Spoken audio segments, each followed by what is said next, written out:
Today on the show, when a pope tweets a hashtag, the fans go wild. Paying attention attentively, focusing on beauty for all the right reasons. Our picks of the week and so much more. The Catholic Underground starts right now.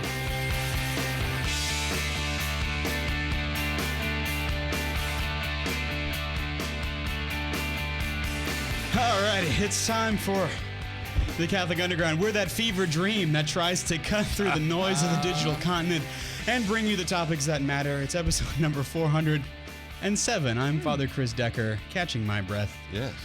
Boy, oh boy, the things you can do in 15 seconds before the show starts. Joining me this week, we got Kathleen Lee, the executive director of the Women's New Life Clinic in Baton Rouge. Hey, Kathleen. Well, hi. Also, Taylor Rodrigue, TMR 1013 in the chat room. Superfan, now sits at desk. Hey, Taylor, how you doing? Hey, y'all.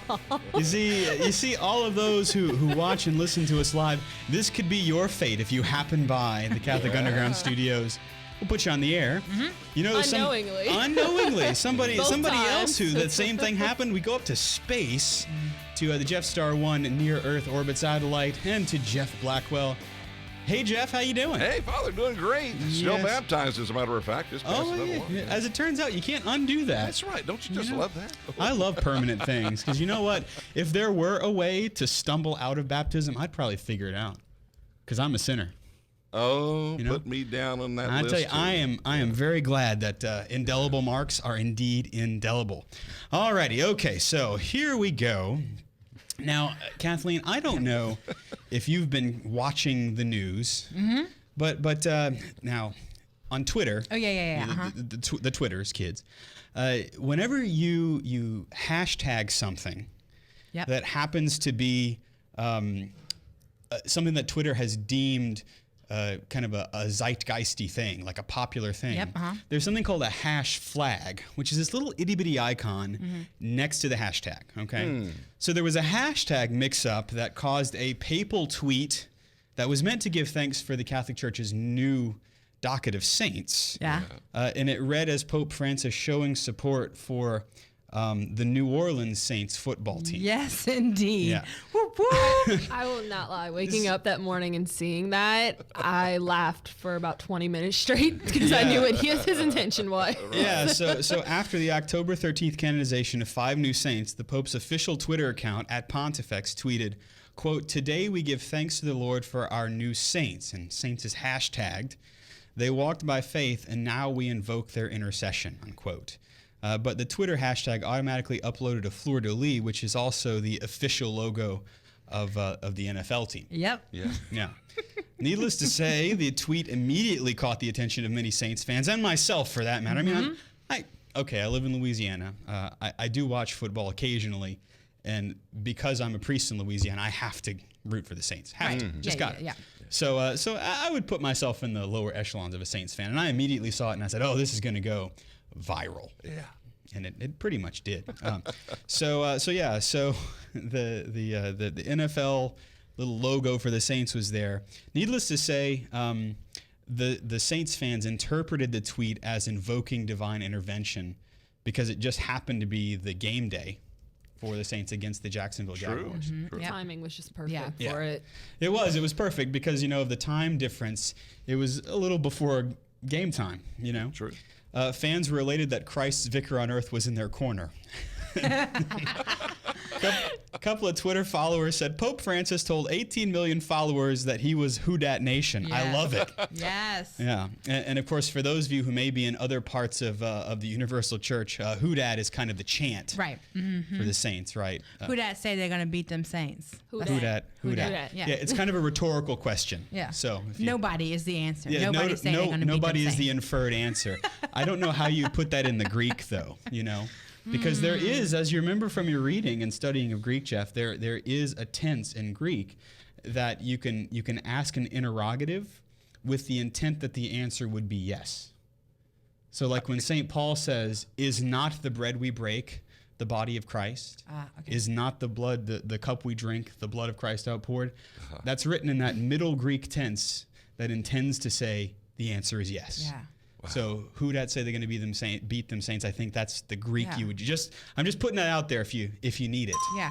Well, there are plenty of people who say they're going to beat them saints. Indeed. But who actually is going to succeed? And nobody, especially now that Drew Brees is back. Woo woo.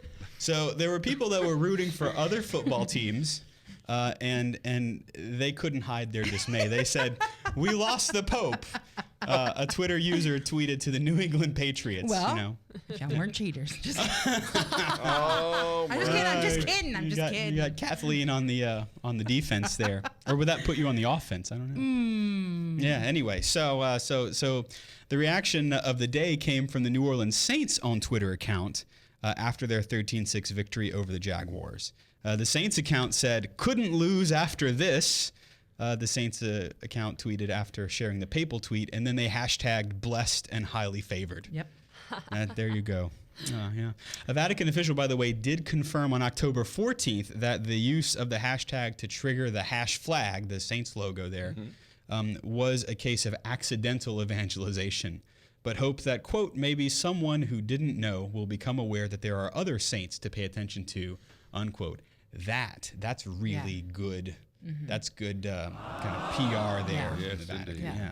When it couldn't have, in reality, it couldn't have happened to a better team. That's true. A better. Well, I take that back.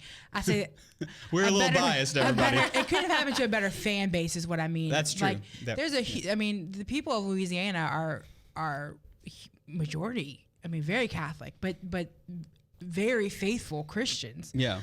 So it was really a cool thing to see. I knew exactly what he was saying, but sure, no, it was perfect. Yeah. Yeah, and I think the thing that triggered it was a capital S Saints too. Yeah. It turns out Catholics have that.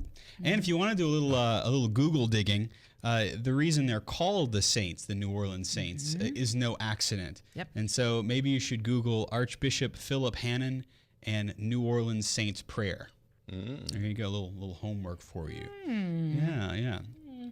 All right, from the hand signals on Twitter to something even more interesting, perhaps, is so whenever you've taken a vow of silence, which admittedly is kind of a bit of a misnomer, there are very few Christian monks that take vows of silence, but they do observe great silence, a great time of silence, right, where they don't say anything. So how do you say "beer me"? You know, if you're a monk. I don't know. And you. Hey, don't say you A. just point at you don't say that. Yeah. Well, you actually you need one hand over the other. Yeah. During the Middle Ages in Europe, monks living in monasteries followed St. Benedict's holy rule, which is a set of instructions governing how they live their lives communally together. Permission to speak, Benedict wrote, should, quote, seldom be given, for, quote, in much talk thou shalt not escape sin. Boy, oh boy, isn't that true? Wow. Yeah. It's, by the way, that's from the book of Proverbs, chapter 10, verse 19. Yeah. Don't we all, Kathleen? I struggle with the silence. Don't we all? Yeah.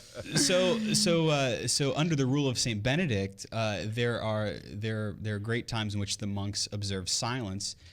Just as part of the rule. It's not one of these kind of, well, you make the vow and you never speak, and we kind of, the pop culture kind of runs rampant with that. But as a part of being a Benedictine monk, you're not overly given to chatter, right? Yeah. And so when you live under that type of a cone of silence, if you will, and you do it in community, it presents certain difficulties.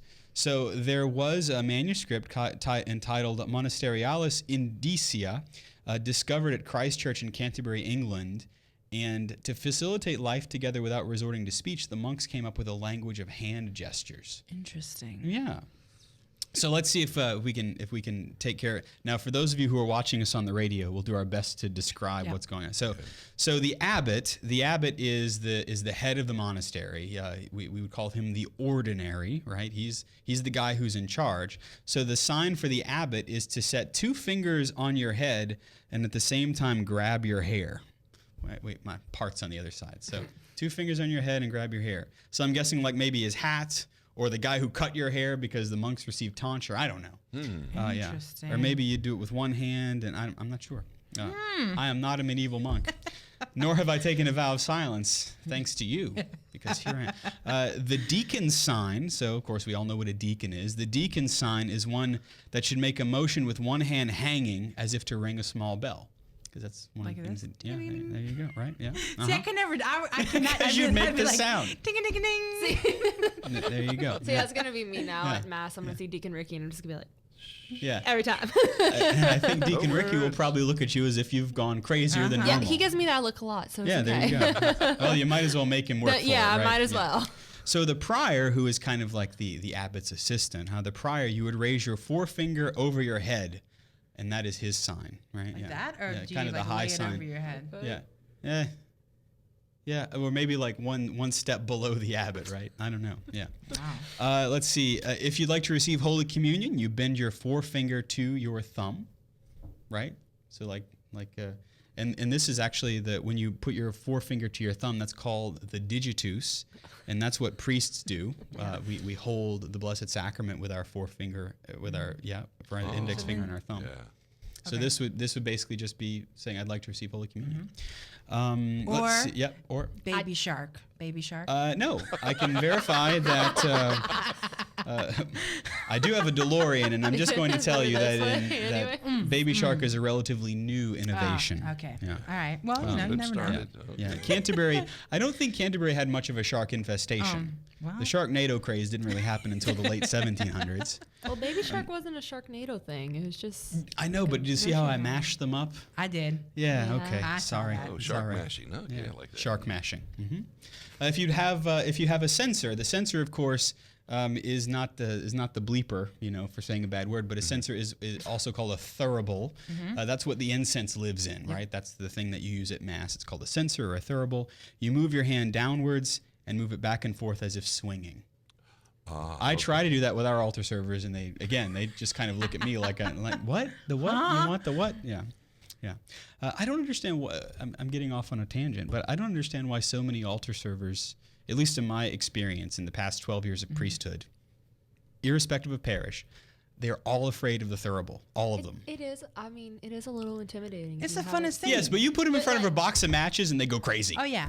I didn't. Yeah, but the notion where there's smoke, there's fire, and there's fire, there's smoke. I don't know. I don't know. Anyway, but to those of you few servers who have great prowess with the thurible, I salute you. All right, if you want a candlestick, blow on your forefinger, and hold your hands locked together as if you had a candle staff. There you go. Yeah. So like this, right? Like if you have you'd have a candle in your Don't hands. let Satan blow it out. There you go. So go back to your vacation Bible school. Yeah. Right? I've been using these hand signals for years. Folks, we're just going to keep going down the list. Let's see. If you need a small candle, Oh. blow on your forefinger. Yeah. I Right. thought they were You going got to it. say like pinky or something. Well, I guess you could do that. Yeah. mean, If you would like a small? Bible, move your hand back and forth, raise up your thumb, and set your hand flat against your cheek. Woo. Okay, what? That's like a multi-movement. Yeah. Move your hand back and forth and raise your thumb. Don't put your eye out. If you wish a sitting man to rise, turn your hand and move it quickly up in stages. Yeah, there you go. Kathleen's having fun with these. You would make a great How many monk. people have done that? Get up. Kathleen does that every Sunday. Yeah. I don't really know where this would be used. Well, if you wish him to sit, turn it downward and move it down in stages. Yeah, there you go. Yeah. If you would have a whip, Whoa. Oh, okay. a whip, Okay. move your fist back and forth as we described before, and raise up your two fingers. I don't know. All right. If you need, if you need a knife, cut with one finger over the other as if carving. Yeah, there you go. Yeah, right, you got it. The sign for porridge is to favorite. move your fist back and forth as if stirring porridge. Kathleen has stirred lots of porridge in her day. We should just let Kathleen. That would be be the one I would model need of the most. these. I'd be like, And then there's my favorite. If you would like some cheese, Oh, yeah. set your two hands flat together as if pressing. So wait, if it was cheese balls, would you do this? Then perhaps. you might hold both of your hands together in fists. Yeah. Kathleen, you'll have to try that one sometime. Just gonna go into the store.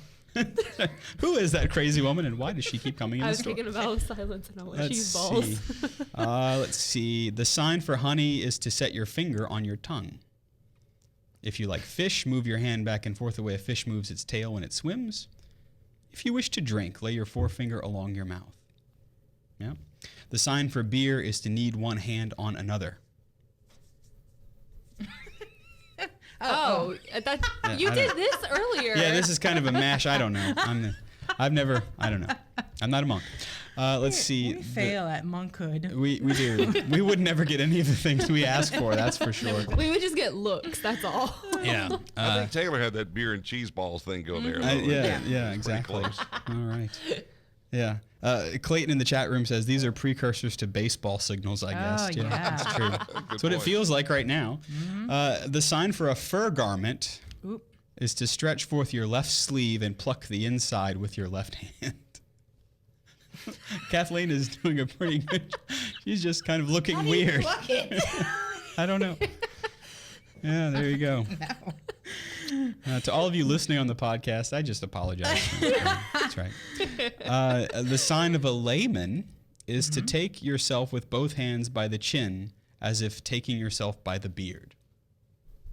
I don't know. That's a toughie. The sign for the king is to move your hand down, then seize your head on top with all your fingers in the shape of a crown. So move your hand down and then move all of your hands up. There It looks more like your head. mind blown. Yeah, well, that was the precursor to the mind blown emoji, right? Yep. And then the sign of a lay woman is to move your fingers across your forehead from one ear to the other in the sign of a headband. We're having fun, everybody. Yes. Okay. Indeed. Well, I like that. now that we've gone completely off the rails, it's time to remind you of exactly why we're doing that. It's because we are the Catholic Underground.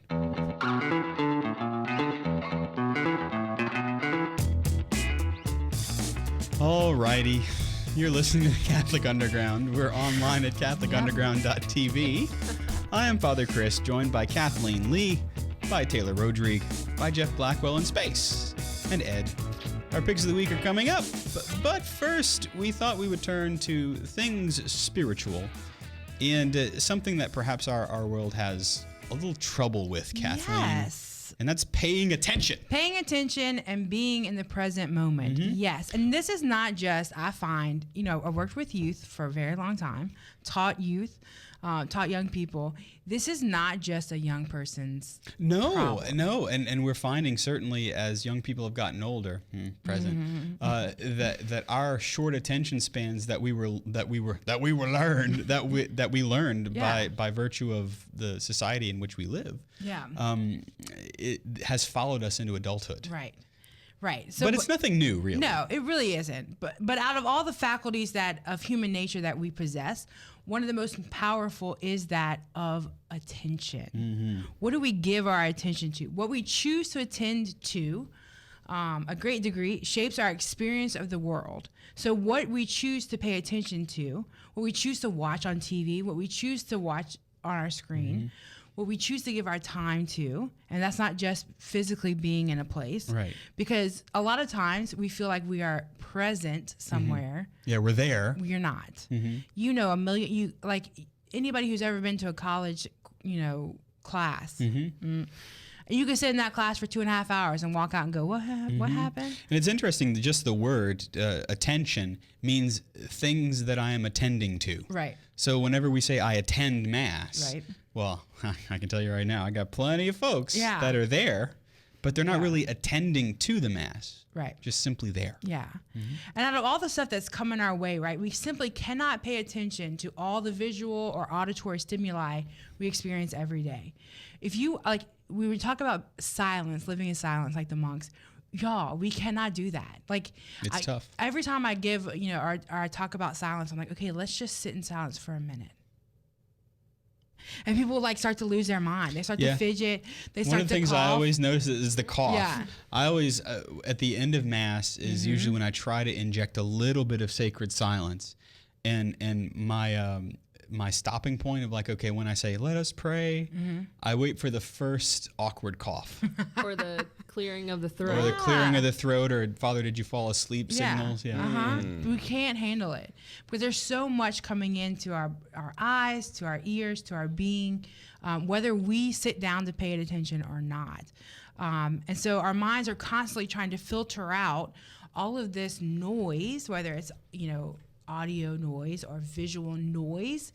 Or mind noise. Yeah, our mind noise, things that we're, constantly dragging back up and having to deal with. And we're constantly filtering through that to look for what we desire to see. Right? So, for example, if you're at a store looking for a specific product, in a very real sense, you will not see the thousands of other products that are not what you're looking for. So if you're looking for a specific brand of, like I was looking for, I was going to make gumbo. I made gumbo today. And I was looking for a specific kind of sausage. I knew what it looked like. I couldn't tell you the name of it, but I knew what the brand looked like. And this is South Louisiana. So there are many types of sausage. Many. And I couldn't find it. Like I couldn't find it, but I knew I could scan that whole aisle. You and were I was attending like, that's not it. in That's your not mind it. That's to not the it. brand. Yeah. Right. So if we choose to attend to what is good and true and beautiful in life, right, to look for it intentionally, that is what we will see. But it takes intention, right, to look for it intentionally. And a training, right? Right. And a lot of times we totally miss things that are true and good and beautiful. Because we can train our minds in other ways, right, to see the things that are not. Right. Yeah, so if we choose to attend to all that is flawed and broken and evil in the world, we will inevitably find it. And we know those people. We can be those people sometimes too, right? When you're having the worst day of your life and like, this is it, my life is horrible, I'm the worst person in the world. And then somebody comes up and says, yeah, but you got a great job, you got a great family, you do great ministry, you're involved in all these things, and you're like, I know, but my life is horrible, right? That was me Friday. Yeah, what do we choose to look for, right? You get what you expect, you see what you look for. Right? And that's what our Lord meant when he talked about the eye being the lamp of the body. Right? He says the eye is the lamp of the body, so if your eye is sound, your whole body is full of light. But if your eye is not sound, your whole body will be full of darkness. Right? Going back to that intentionality of the gaze, right? What we see, and there's, kids, and I know people are always talking about music. Oh, I don't listen to the lyrics. Baloney. Malarkey. That is also malarkey. It's going in your brain. This is what you're allowing into. You're like, I watch, when kids are like, I watch these movies, but they're just for entertainment. Dude, that goes in your eyes. Like it goes into who you are. Yep, the eye is the lamp of the body. Right. Yeah, exactly. So our Lord was telling us that what we choose to attend to, what we choose to give our attention to, will either fill us with light or darkness. And so I challenge you. Like, I think, think about this. If you recognize that your outlook on the world is one of despair, and you're just like, and grumbliness. Yeah. Look at what you're allowing into your lamp, right? What you're allowing into your eyes, right? So St. Paul likewise acknowledges the power of attention that shapes us when he admonishes us to attend to what is good. He says, brothers, whatever things are true, whatever things are honorable, whatever things are just, whatever things are pure, whatever things are lovely, whatever things are of good report, if there is any virtue and if there is any praise, think about these things, right? Choose what you allow in. Right? And so there also is this idea of we need to pay more attention to the present moment, right? We worry about all kinds of things, past, present, future. What about the present moment? Can we pay attention to that? Can we give our attention to that? And despite the power of attention to fill us with light or darkness, we rarely pay attention to what we are paying attention to. Right? This is the idea of I can go to a movie, watch the whole movie, come out and not tell you a thing about the movie. Because I'm thinking about what else is going on, right? Our minds are ceaselessly flitting from one thing to the next. And at times it can feel like we have little or no control over them. Right? We're constantly thinking about what's coming up next. What's the next big thing I have to get to? When you're growing up, it's man, I can't wait till I'm in junior high. Man, I can't wait till I'm in high school. Can't wait till I get my license. I can't wait till I graduate high school. And it's like, whoa. You talk to any high school senior in May, they're going to tell you, where did those 4 years go? Yeah. I mean, you spent those 4 years hoping for what's next and not paying attention to where you are, right? And media too is this way. Media can make us so distracted. To think always ahead, but never in the moment. Never in the moment, right? And so while it may at times feel like the problem of fragmented attention is uniquely modern, with all the media and the Twitters and the TV and all these things. We tend to blame a lot of that on modernity, but it's not. But it's not. Even the desert fathers, right, who lived alone in caves, complained of their wandering minds. So they are trying to pray. And they didn't have the Twitters. Yeah, right? They didn't. They had no Twitters. They were just birds. It was just them in themselves and the cave, and they still couldn't pay attention, right? So caught in this web of distractions that fragments our attention, we feel a longing for peace, right? When you talk to young people, when I talk to anybody, right, there's this longing for that silence. Yep. There's a longing for us to slow down. And at times, a desire for union with God or prayer may even well up within us. Yep. Right? But how can we possibly seek him when we can hardly hold our focus for more than a few seconds? Right? When you talk about how long a young person can actually pay attention, it's ridiculous. It's like less than 8 minutes, right? So one way to recollect ourselves is the sacrament of the present moment.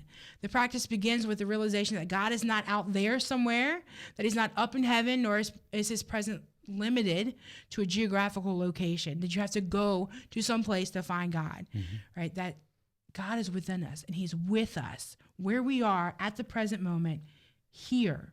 Yep. There's not a time that we have to, going to adoration is beautiful and we experience the Lord there. Going to Mass, we experience him there. But that's not the only place he is. He's present in the moment with you. That's right. Wherever you are. We call it the indwelling of the Holy Spirit. Right, exactly.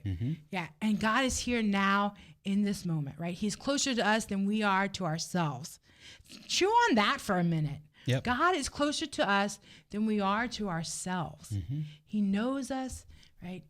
His attention is on us all the time. So just be present. I'm challenging you this week, be present in the moment. Ask God to be present with you and see how he wants you to live this week. That's right. And be present with us. We're the Catholic Underground. We'll be right back after this break.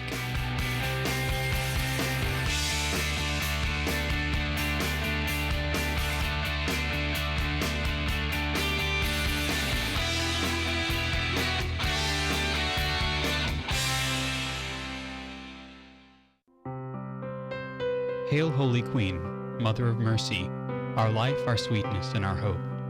To thee do we cry, poor banished children of Eve. To thee do we send up our sighs, mourning and weeping in this valley of tears. Turn then, most gracious Advocate, thine eyes of mercy towards us, and after this our exile, show unto us the blessed fruit of thy womb, Jesus. O clement, O loving, O sweet Virgin Mary.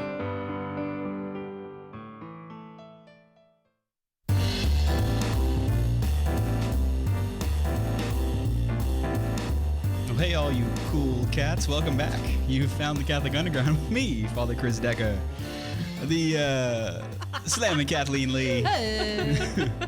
We've got the tenacious, Taylor over there. Okay.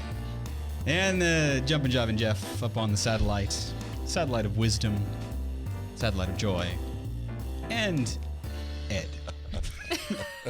Our picks of the week are coming up, but first, we've talked about the sacrament of the present moment and trying to attend to that which is important.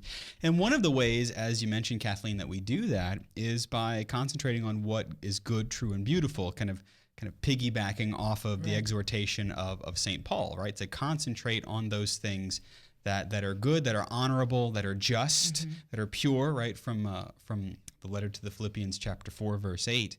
And one of the ways that we do that is by what we would say is exercising the virtue of justice in its biggest sense, right?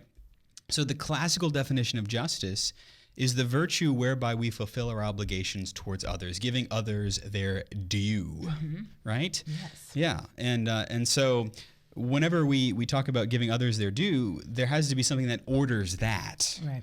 And so obviously the most important person to whom we are obliged is God, right? And so justice towards God is the primary mode of justice. Aquinas calls justice towards God the virtue of religion. And he says that type of justice is the highest of the moral values.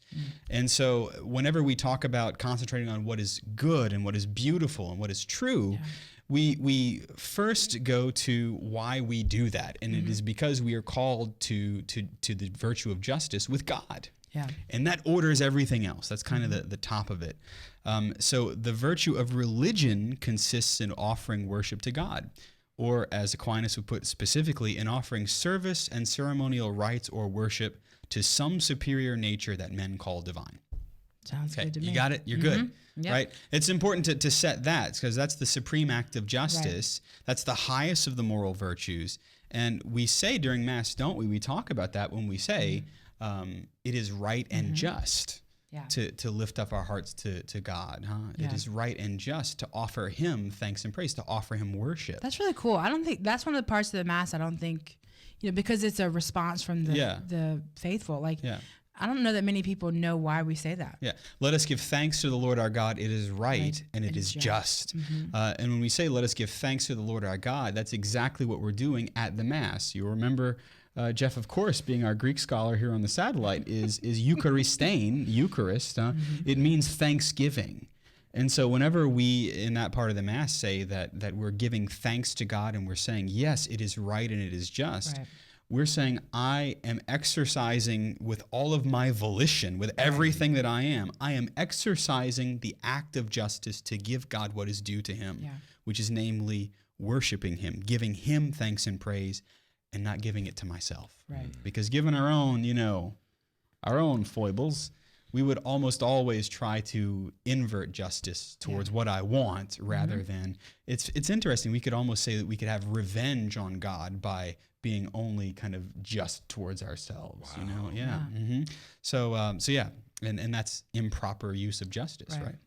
So we're talking, of course, about justice as the moral virtue, but then that begins to bleed out into the rest of our lives, right? And so when we talk about living a moral life, like the Christian life, there has to be something that gives us the pointer, that gives us the pinnacle, that gives us the thing that flows. And that's what the Mass is. Right. The Second Vatican Council says that the celebration of the Eucharist is, und I quote, the source and summit of the Christian life. And so it's not just making a pronouncement about the liturgy, but it's making a moral statement. Yeah, exactly. So if you, and we find ourselves here in the midst of our society today, and you've heard me say it before, that when we don't have Christ to worship, we always worship ourselves. If you look at the breakdown within the legal system, and if you look at the breakdown within just kind of living morally today, well, it's because people don't go to a place where they worship God, or they say, well, I just worship God kind of in my easy chair. Or, well, no, there's something about going outside of ourselves, going to the place where God calls us to worship him, because he knows that we need that. Yeah. Well, you talk about the idea of, presence. Like I can sit in my house and say, oh yeah, I'm worshiping God. Really though? I mean, people, because teenagers are like, why can't I just do that at my house? Because you're not going to do it. You're not going to do it. You got PlayStations on and Amazon's talking to you and all kinds of things are, the Amazons are just talking to you. There's loud noises in your house and you're not going to do it. Like I know, because I've been there and I've tried. But that's what's so beautiful about this quote, the source and summit. This is where we let us go up to the Lord, right? Let us go to him. This is like how we are Catholic, and it is what we're all about. That's right. And so essentially what that quote from the Second Vatican Council is saying is that there is a way that we are supposed to live, and it's with the Mass as the foundation and high point of everything that we do. Just a pop quiz, is the Mass the most important thing that you do? Is the Mass the most important part of your week? Is going to church the most important part of your week? And if it isn't, if there's something that vies for attention there, that's a point of reflection for sure.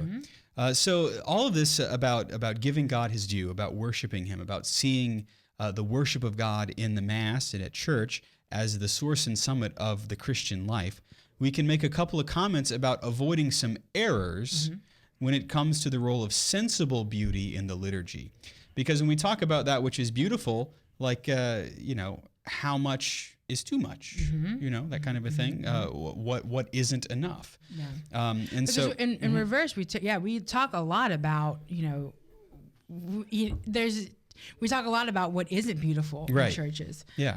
But it's an interesting thought to think the other extreme. That's right. Exactly. So the first error that we could fall into would be excessive focus on liturgical beauty. And then the second is an insufficient focus on liturgical beauty. And showing the weaknesses of the extremes, we can maybe clarify the way that beauty should enhance, but not distract from our highest service to God. Because it can go both ways.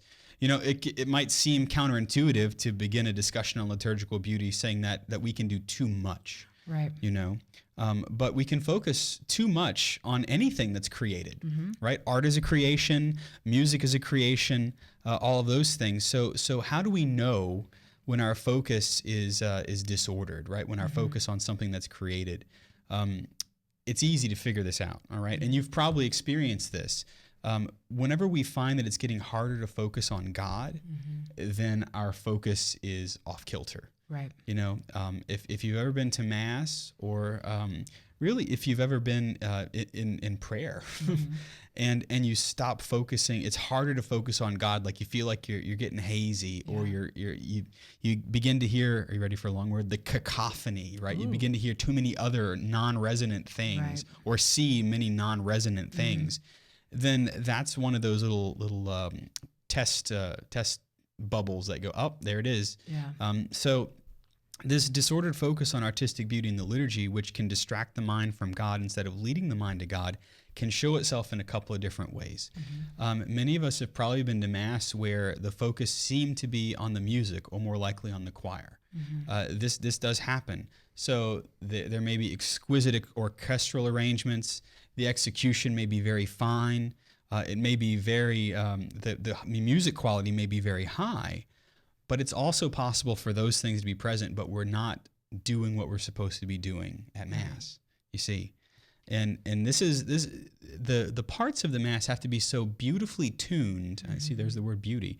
They have to be so tuned so as to give God the glory in the rest of the whole, right? So it has to be one comprehensive, cohesive symphony of sight, of sound, and of movement. Right. And it has to be this cohesive picture that's painted too.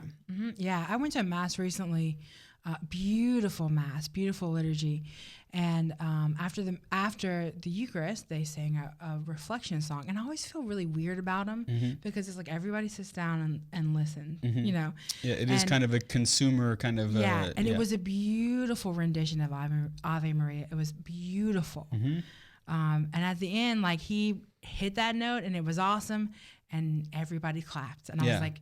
No. Yeah, right. We've lost the focus on it. Became on the performer, and not upon. And it's not that person isn't gifted, right? And that's hard because being somebody who has sung at masses and things like that, that's always in the back of my mind because I've had great teachers in what liturgical music is about. One being Father Chris Decker, but and it makes me uncomfortable. Like people are like, "Oh my gosh," and I'm like, "No."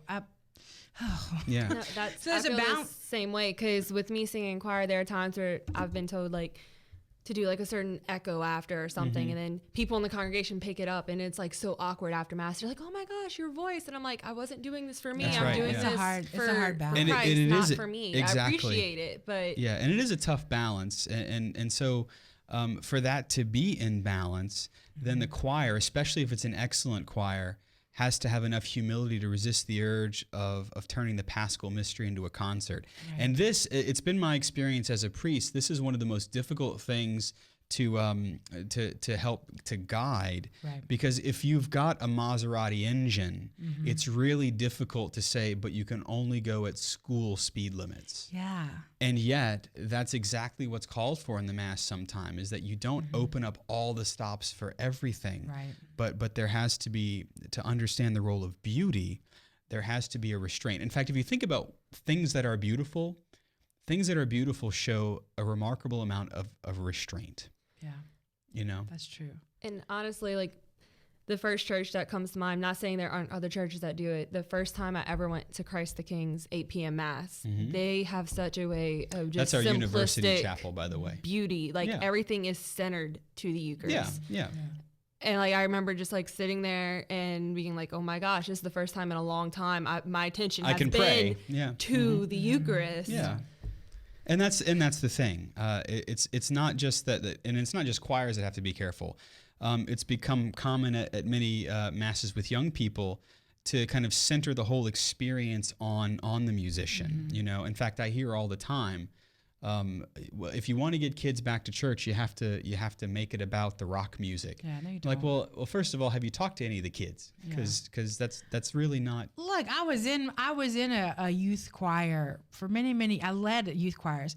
That's not what's bringing them back to the church. I guarantee you, because there are many a night that we played to a half-empty church. Yeah, you know, and I thought we sounded good. I mean, they're not. Yeah. And that's the thing. Even the language we played to the church, right? That's part of it. Is when that becomes the thing. It's not that it's not beautiful, but it's misdirected beauty, and so it can even become a distraction. You know, and this can even happen with art and architecture too. You know, there are certain chapels that have just this astonishing array of frescoes and everything, but sometimes even with art, things that are painted, frescoes and things like that in churches. There can be more of a concentration on the skill of the artist than on, or the sculpture or whatever, that the celebration of the Mass becomes muted, you know? And it's a very difficult thing, especially when you look at the history of church architecture and the history of art within churches.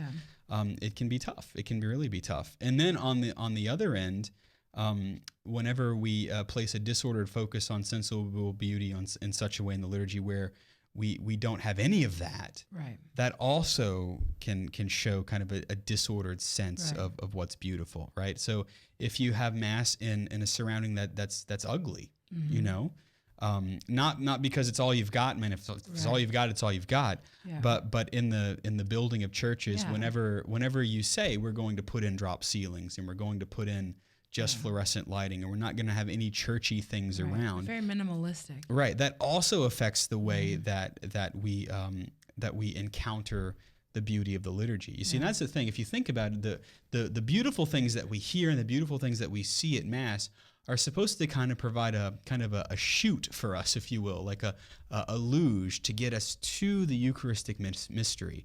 And all of these things are supposed to be in service of the Mass and in service of the one who is beautiful, the author of beauty. And sometimes these things can get off kilter. Yeah. In a letter to his son, J.R.R. Tolkien once gave a piece of extraordinary advice. He says, quote, "I can recommend this as an exercise, alas, only too easy to find opportunity for. Make your communion in circumstances that affront your taste. Choose a snuffling or gabbling priest or a proud and vulgar friar, and a church full of the usual bourgeois crowd, ill-behaved children. Go to communion with them and pray for them.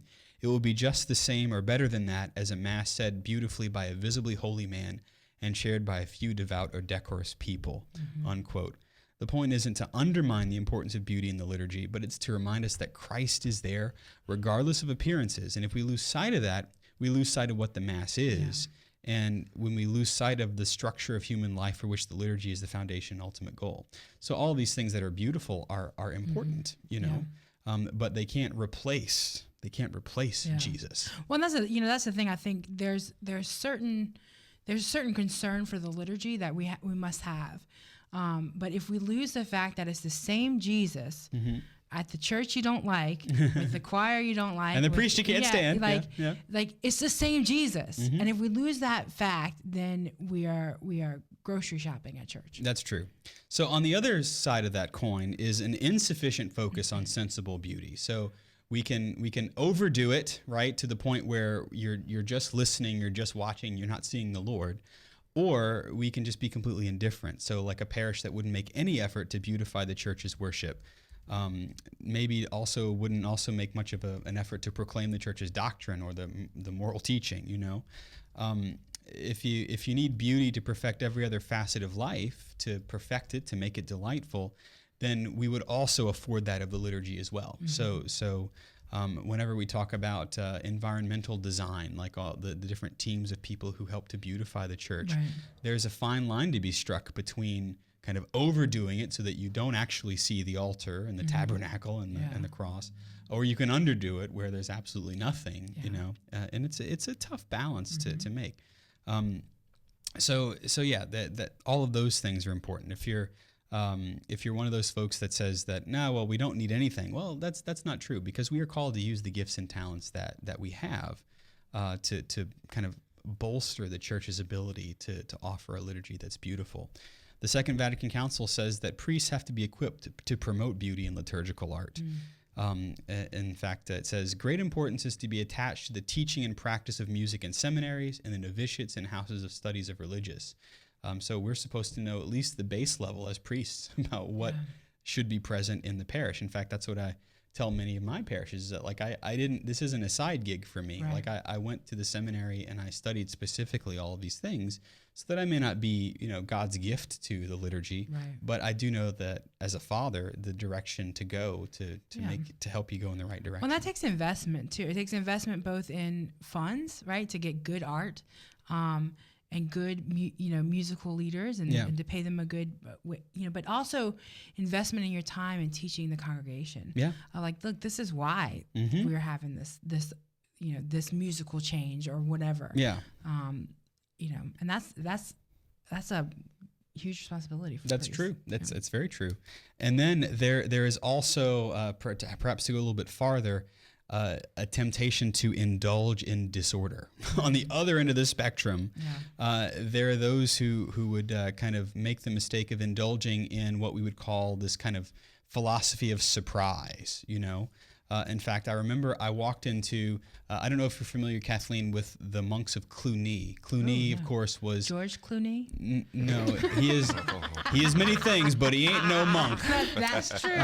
That's true. But that's the thing, is the monks of Cluny were one of the more ancient medieval orders of Benedictines, and they founded monasteries all over Christendom, and they declined a good bit over the years, especially because of things like the French Revolution, etc. But a lot of their churches still remain, and there are still some parishes. And so I wandered into this beautiful little Cluniac church, and all stone. I mean, as beautiful as you can think in its simplicity. And there were these modern kind of sculpture light sconces that were, well, they were stainless steel, and they just didn't fit at all. And it was this kind of indulging in surprise, right? Giving in to the desire to be daring and culturally avant-garde and relevant and engaging.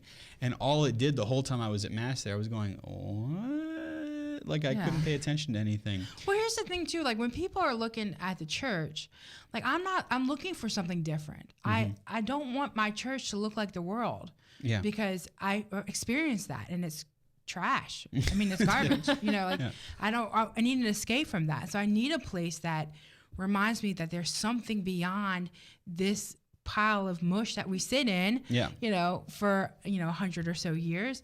That there's something beyond that. Right. That's beautiful and that's good. Yeah, and that's the thing. If you aim for surprise, you won't get beauty. If you aim for beauty, you'll get surprise along with it, right? Because beauty come with it, right? If you think about, guys, if you think of the most beautiful girl you've ever met in your life, the surprise came after recognizing her beauty. Ladies, I'm sure it's the same, right? Yeah. If you see the most beautiful man that you've ever seen, it's in getting to know him, right? The mystery that's behind the beauty. That's where surprise kind of excites the heart, Right. Don't try to be cool with liturgical design. Don't try to be hip and all of that. No, if you aim for what is beautiful, and actually what is time tested too. The church and her music and her art have been around for over 2,000 years. And there's been a lot of what we would call today A/B testing there. And so to fall back on the beauty of our tradition and to hold fast to that, you'll actually discover the best way to go about living in a contemporary world. Because there are contemporary music pieces that are beautiful, but it's almost always the ones that are based upon some of the more ancient understandings of music, right, and of composition. So if you do all those things, you get order, you get proportionality, and in terms of our past, our future, and the glory of God. And that's the purpose of all this stuff. Yeah. Whenever we come to Mass, is all created beauty, all sacred music, all sacred heart, all sacred space is supposed to bring us up to the mountain of the Lord. And that's where we're supposed to go. All right, the next place that we should probably go is that part of the show that we like to call the CU Pick of the Week. All righty, well, we've made it here to this part of the show that we just called the CU Pick of the Week. Yep. And so, Kathleen, how about, well, since you're here, Okay. if you don't mind, Well, if y'all know me, indulge us. and I hope you do, you know I like a good crafty fair. Whew. She does. I found the ultimate crafty fair. Now, this is local, but many people come from all over the South to the Angola Prison Rodeo. That's right. Angola is the Louisiana State Prison, yes. right? Why is this awesome? Because one, it's the biggest crafty fair you've ever seen in your life, and two, there's a rodeo. That's Hello. true. Two things. So they have all these. It's run by prisoners, and the crafty fair is beautiful woodwork. I brought a piece that I bought. That's right. So Kathleen is diving under the desk here. So I bought this beautiful cutting board. That's beautiful. And as just you like say. and it's just such beautiful work by these guys, and it really shows. It's different types of wood. It's different pressed types together. of wood. It smells awesome. And these guys work all year. There's rocking chairs and table sets and little paintings and little things, the little ornaments, and these guys work all year, and it's such a They're cool, incredibly talented guys too. It's such a cool thing to remember the dignity of human life and the beauty that can come out of situations that are not ideal, right? So these guys, have somewhat been thrown away by society, but the work that oh my gosh, I just poured over all these things because it's so beautiful, and to see these guys be proud of their work was really awesome. Kathleen was telling me that she thought the whole craft fair bit was over, and she came over a rise, and there were 6 more tents. There was like 6 more pavilions, and I was like, "Oh, yes, Lord!" And then of course there's the rodeo where it's all prisoners, and it's not like a regular rodeo because they go full speed ahead, and it is awesome, and I love it. So they hold it every Sunday in October, in Louisiana, and then I think once again in April. So. That's right, and it is something that people come from all around for. So if you find yourself in Louisiana in the month of October, the Angola Prison Rodeo is not to be missed, and make sure that you bring enough carry-on luggage, or you might need a cart to cart a couple of things back with you. Yes. Taylor, I know this is 11th hour for you. Do you have a pick of the week for us? Maybe? No? Well, I was kind of thinking of Adobe Photoshop. I've been messing around with it. Have you? Yes. Oh, well. So are you now a subscriber to Adobe Photoshop, or? I'm kind of trying to learn it. Okay. Because I do take my little camera and go take pictures that's at good. Some sporting events. So like messing with the lighting. My favorite thing is whenever I go to swim meets, just getting the blues in the water to come out. Yeah. Oh my gosh. I mean, I've just learned the basics of it. I know there's so much more to That's it. right. And in fact, color correction is your friend. There are color correction filters. And depending on what kind of a computer you have, I might have some alternatives to Adobe Photoshop that might be a little bit better for a college student budget too. Cool. Like Pixelmator is another good one. Yeah. Do you have a Mac? Not anymore. My Mac crashed on me. Your Mac decided to. Yep. Well. Sadly. All right. Well, then I'll work on some PC version things for you. I Very appreciate good. that. All right, Jeff, up in space. What you got? By the way, Louisiana State Penitentiary in Angola, when it first, they started the radio station when the station first went on the air. KLSP. Louisiana State Penitentiary. It's called the Incarceration Station. It is. Yes, So, indeed. It's on the FM dial down around 92 something. Anyway, check it out. And it's all run by the prisoners. Now, of course, the warden, I said, how do you keep them from going crazy and take it over? He goes, I got a switch right over here. That's right. He just turns it off. That's right. Yeah. Sorry. Yeah. Anyway, our general manager has the same thing. Click. No. Warden Dave. We use Magnificat daily on the Jeff Star 1, but however, getting delivery's been a little tough here lately, so I have gone the digital route with it, and I have been totally pleased. It's a more affordable instant solution, $20 for a year subscription. You're connected to Catholic content. You take to Mass every day for your daily walk, morning prayers, evening prayers. It is just divine. Yeah. And, Magnificat is a really good resource for the average Catholic, because it introduces you to the Liturgy of the Hours, so you get like little bits of morning and evening prayer. Yes. I think night prayer is in its entirety because it's a short office, and then you have those little reflections throughout the day. And I've been toying with the idea of getting the digital subscription, so I might look over your shoulder and see what it's like. It's great. I have it on because the price point is good, and iPad, as well. Plus, you can adjust the letters to make them big. Oh, that is handy. These old eyes. Okay. That is handy. I had one of my first experiences a couple of weeks ago of having to like put my glasses on and squint at the same time.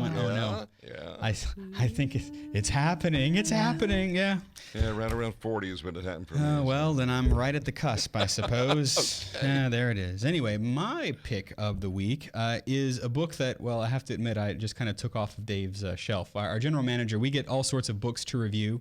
And so I said, this looks like a good one to read. I had to make a plane trip a couple of weeks ago. And so this is a collection of essays by, you might know him as Pope Benedict XVI, Joseph Ratzinger, on Western culture today and tomorrow, reflecting on kind of the present and the future of Europe by looking into its Christian roots. And it is fascinating reading. It's very well done. And if you want to kind of understand what's going on in the West today, so this would be like us in the United States, right? Kind of everything that's not the Eastern world, right? But the culture of the West. Yeah. Pope Benedict will be a doctor of the church.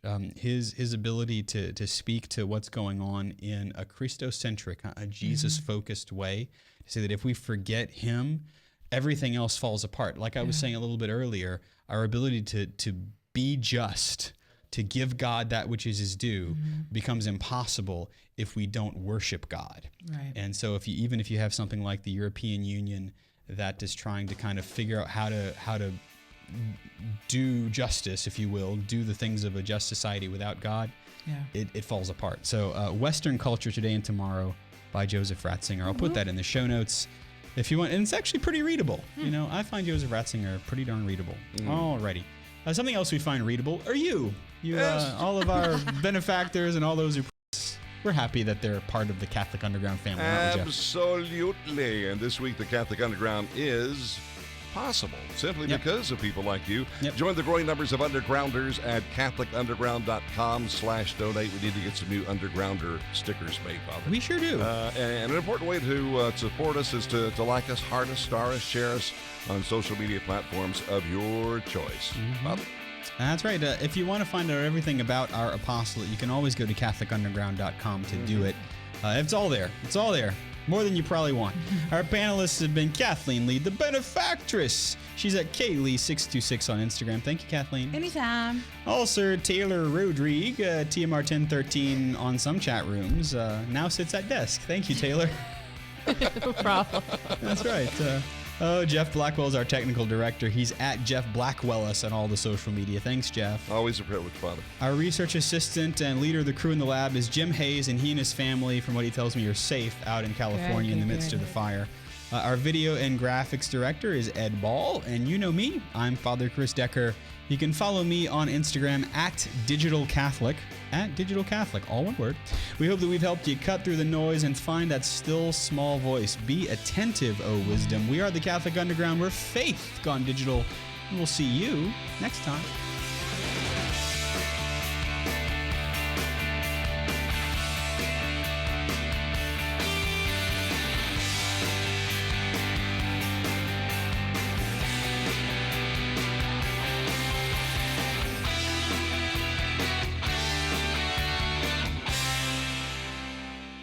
From the Catholic Underground.